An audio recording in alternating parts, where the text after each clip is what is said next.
आपल्यातल्या बऱ्याच बांधवांनी मुंबई आपली असून बघितली नव्हती, मस्त बघितली की नाही? आयला मला पाहिले माहित झालं ते बॅरिकेड आडा लावायचं पळत म्हणून. मला माहित नव्हतं चाका असते त्याला म्हणून. खरं सांगतो मी, खोटं बोलत नाही. त्याचे म्हातारे बाबा बसले, एक आपले पोलीस भाऊ आले आणि त्या पोलीस बांधवांना सांगितलं, बाबा तुम्ही बाजू सारखा. ते म्हणले फक्त एक चक्कर म्हणून. त्यांच्या का चक्कर असते का? अरे अरे, मुंबई जिवंत केली मराठीने विचाराने, जिवंत.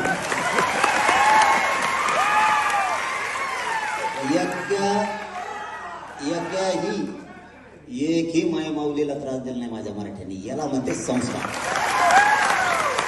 मुंबईतल्या सामान्य माणसाला सुद्धा नाही, कोणालाच नाही. एक जण तर ते बारशाला पठ्ठ्या त्या फोनवरच चालला. कुणी बघून येत होत. माझ्याकडे एक माणूस आला, नाव नाही सांगत आम्ही. तो म्हणला मग त्याचा काहीतरी व्यवसाय असेल समुद्रात, आपल्याला माहित नाही काय असं. त्याने सांगितलं पण मी नाही सांगत. तो म्हणे मी आज पहिल्यांदा बाहेर आलो, मी परदेशात जातो, दुसऱ्या राज्यात जातो. पण मुंबईत आल्याच्या नंतर विमानतळावरून डायरेक्ट घरीच. कोण होतं कोणाला माहिती. आलो व्यासपीठावर कशी सांगायला. म्हणलं तो काय काम मग इकडे? ते मला एक गोष्ट सांगायला मला रावणात म्हणून आलो. हिंदी ऐकत होतं ते जमलं, त्याचे हिंदी ते जुळलं. ते मला व्यासपीठाच्या खाली भेटलं तिकडे जाताना. बाथरूमला चाललो होतो मी त्या टायमाला. ते म्हणे माझ्या दादाच्या पुढं नारळ झाड असं कव्हाच बघित नाही बाबा. तर माणसं चाडे एक नारळ ठेवलं नाही बाबा त्या. आणि मग बघितलं म्हणे आम्ही नारळ तर काढलं, पण आता त्याला चाकू तर लागेल ना कापायला. मी बघतो म्हणे खिडकीतून. त्याने वरून तोडीत आहे, खालचा टाकीत आहे. खालचं म्हणे इथून तिथून लोकांच्या गज बसले, त्याला भाल्यासारखं बसलं. त्याच्यात घातलं म्हणे, पेलं पाणी लगेच.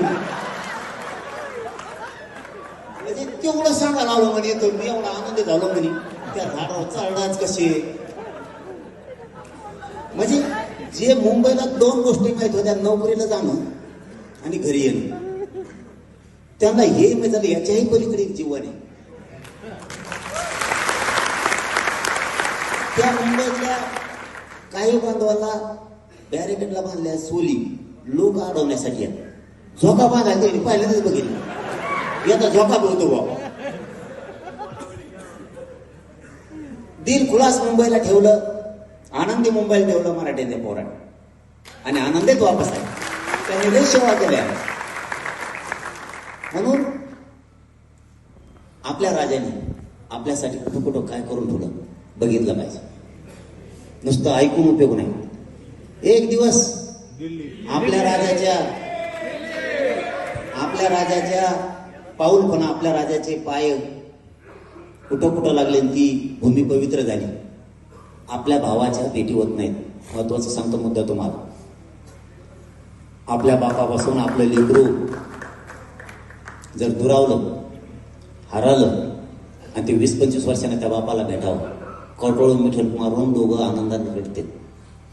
आपले भाऊ मध्य प्रदेशला आहेत, राजस्थानला आहेत. आपले भाऊ पानिपतला आहेत, हरियाणा राज्यात आहेत. आपल्या भेटी 100 वर्ष होत नाही. ती गाठी भेटी कार्यक्रम अधिवेशन ठेवू आपण. ते आपण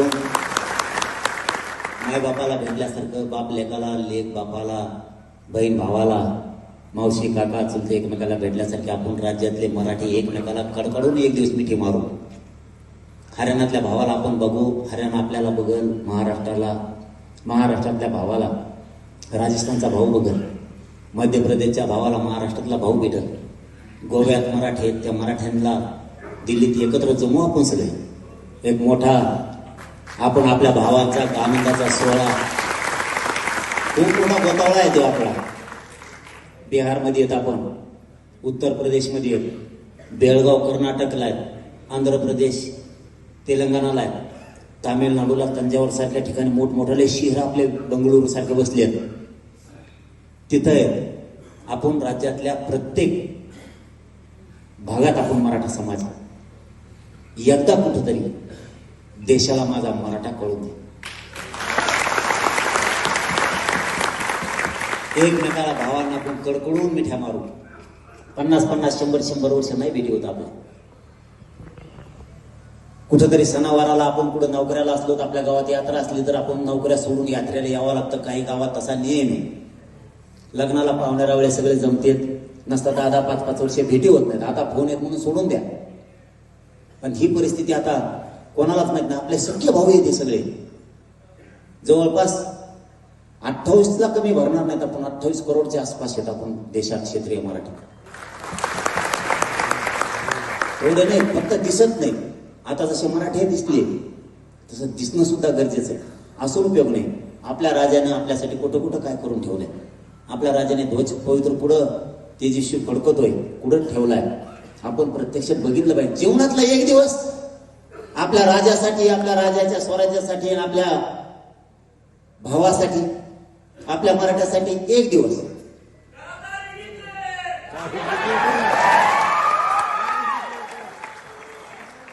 आपल्याला आपण सुरू केलंय, सांगितलं नाही, फक्त तारीख राहिली. तारीख जरा लांब घेऊ तोवर आपलं हे अंमलबजावणी आधी डोक्यात येत नाही. या 2 एकदा झाल्या मस्त फिरून येतं. रेल्वे फिरवे कोणी काय घ्यायचं नाही. संघ गाड्या घोड्या नाही घ्यायचं, काय नाही. लय तिकीट कमी आहे. रेल्वेत आपलं फक्त 3 दिवसाच खायला घ्यायचं. अधिवेशनाच्या म्हणजे सभेचे 1 दिवस आधी 3 दिवसाचे ग्राउंड बुक करायला सांगितलं आपण तिथं. तिथले मराठी लय काय झाले दिल्लीचे. ते म्हणले आव आव आव आव तू आव बाबा आव. ते हिंदी ठोकीने म्हणलं आव नाही आलोच. ते म्हणले इधर सगळा देखी का गराउंड फराउंड. म्हणलं गराउंड ते फराउंड ते दोन्ही लागतो झोपणे को आमको. ते म्हणले काहीच बघून नाही देत गो, तू फक्त आव. म्हणलं आलो तच आम्ही. एकदा ना माझा मराठा एकत्र करू आपण दिल्लीच्या तख्तावर. मागणी नाही, मोर्चा नाही, काय नाही काय नाही काय नाही. 3 दिवसाचं खायचं घ्यायचं पिशीत. रेल्वे ताण नाही डोक्याला. तिथं देते नाच, पण नाही दिलं तर आपलं सावध. करवीत करा भाकरी का व्हायचं. मुंबईला दोन नुसतं भाकरीच म्हणलं भाकरीच चाबऱ्यावर. नंतर काय म्हणायला लागले तुम्ही, आधी खायला नाही मिळलं, नंतर म्हणते पारले नको. क्रीम ती क्रीमचं आहे का, क्रीमचं आहे.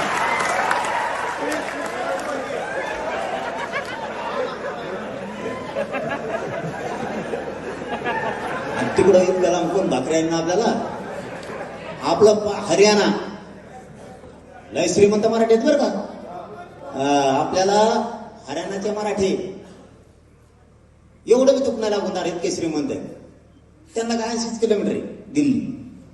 लागेल तेवढं खायला आणते ते. पण हिंदी आहे नाही पडणार. पण आपलं सावध बरं आहे.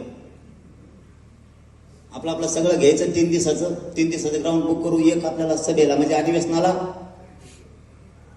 आणि एक आदल्या दिवशी पोट्टे जायचे. झोपायचं पुढे तर पडे आपल्या ग्राउंडवर. त्यासाठी ते ग्राउंड दोन्ही नुसते झोपायलाच घेतोय आपण. सभेच्या अगोदरच्या दिवशी, सभेच्या दिवशी, आणि त्याच दिवशी नाही तर रेल्वे लागल्या तर दुसऱ्या दिवशी यायला लागतं. झोपते पुढं तर तेच ग्राउंड. सकाळी झोपायचं निवांत येत. आता सगळं माहीत झालंय पोरा. पुढं जा म्हणलं का पुढं जाते. त्यांना म्हणलं मागून दमाने ते म्हणते तुम्ही पुढं आलं तर जाणार. सगळं माहीत झालं. कोणची गाडी कवा आहे, तिच्यातून उतरते, तिच्यातून बसते, तिच्यातून बसते. ते अधिकारी माझ्याकडे येते. मला ते म्हणते भाऊ येऊ पोर. म्हणलं ये. ते म्हणते एकच काम करा फक्त, तर पोंगाण्या बंद करा. म्हणलं पोंगाण्या काय असं. पोंगाण्या म्हणजे काय. ते म्हणे अशी लांब लाईन धरली आणि पिपाने हातात धरले, शर्ट धरले, नुसते पळ दे म्हणे. पण ते काय ते म्हणे ते काही व्हायना, पण आमचा एक कर्मचारी त्याच्यात मोदी घाली ते म्हणे. आणि पळ डाबा म्हणजे त्याला तेवढंच करू नका म्हणा. यांना सगळं माहित झालं. रेल्वे कुठून जाते, कुठून माघारी येते. पलीकडे ट्रॅकवर गेल्यावरती कुठं जाते. अर्ध्या गेल्यावर म्हणले हिरे लागतात. हिच्यात नका बसून उतरले. यांना सगळं माहित झालेलं. त्यामुळे टेन्शनच घ्यायची गरज नाही. आता याच्या पलीकडं, विनोदाच्या पलीकडे सांगतो तुम्हाला, समाज शहाणा करून सोडायचा, हुशार करून सोडायचा. रेल्वे कसं धरायची, विमान कसं धरायचं, इथपर्यंत समाज आहे. आणखीन काय आपण सगळे हुशार करून सोडायचे. इथून मग तेच केलंय. गाव पुढाऱ्यांनी, गाव सावकारांनी हुशार होऊ द्यायचं नाही, हिशोब येऊन द्यायचा नाही. आपल्या घरातलं पत्र त्याच्या तिथं वाचायला म्हणजे आपल्या त्यालाच मिळायला लागणार. आपण स्वतः हुशार व्हायचं. काहीतरी म्हणतात ना, सकळ जन हे करून सोडायचं, शहाणे करून सोडायचं. शिकवतोय मी हळूहळू. मी ग्रंथ बी वाचायला सुरू केला आता. हे कीर्तन सुरू करतो आता पुढं.